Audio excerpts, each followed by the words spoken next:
We are in Maldon, where we're in a tight little room, and there is a hive in this wall.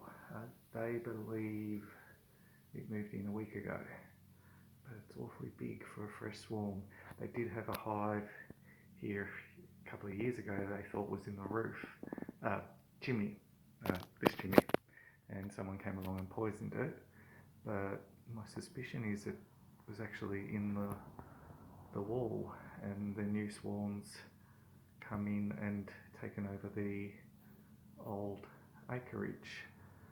But until I open it, I don't know. There's the question marks on this one. It could be just one that's been here for a lot longer than I thought. So time will tell. Okay, it got a little bit more complicated.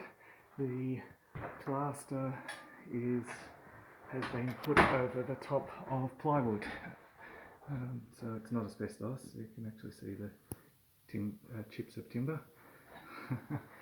So I've now had to get my circular saw and we'll cut it. Okay, with the plaster cut, the thermal image shows the hive goes a little bit to the left. So maybe they've broken into the next cavity or other, but I just took a bit more plaster out just to account for that. We'll see what happens. Anyway, now we get to cut the plywood. Okay, so this hive, let's go, it's quite large. You can see it.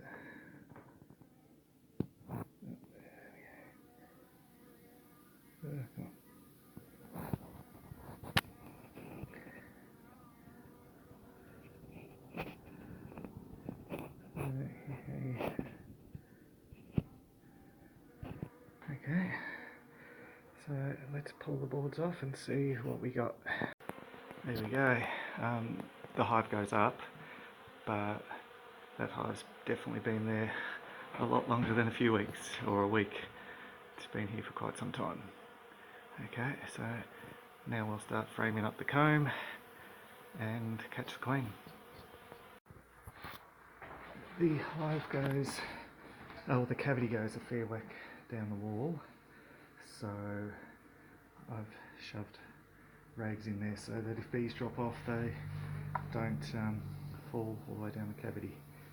And now we will work on this section and then we'll worry about the top section. It's still up under there. Okay, first layer's off and we'll keep going. That hive's been here at least 2 years. Okay, the hive's fully exposed. When I took the top sheet off, I saw the queen, but I wasn't quick enough grabbing the queen clip because I'd put the queen clip too far away. So she's in behind the comb at the top, so we'll get her. But yeah, it's been here a while. We are halfway through cutting the comb out. Queen's still at the top. We'll get her.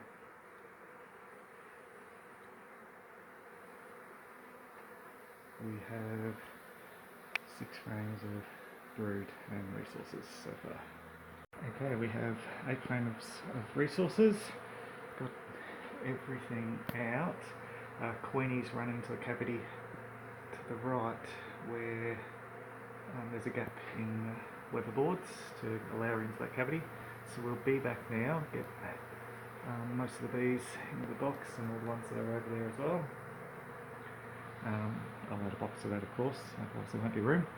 And we'll chase the queen at the end. There's a small chance she'll come back while we're bee-vacuuming, so let's see how we go. Okay, we've been vacuuming for a while. We've got a huge majority of the ones in the cavity, and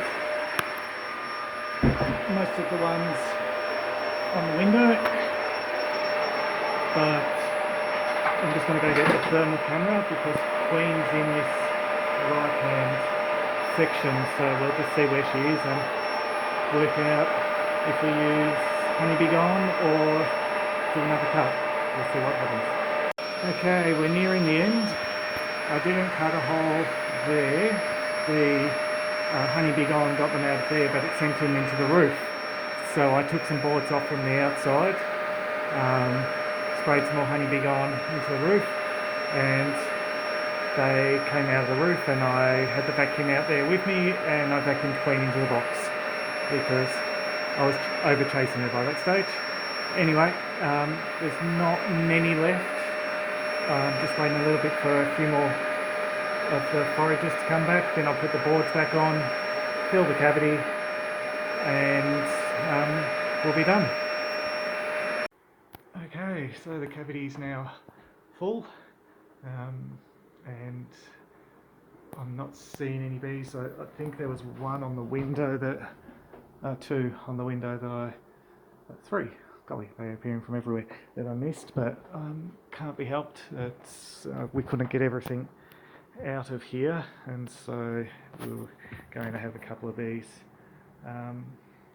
be missed. But anyway, huge hive, lots of bees, queens in the box as we've already said, and so now we'll get them to quarantine and go from there.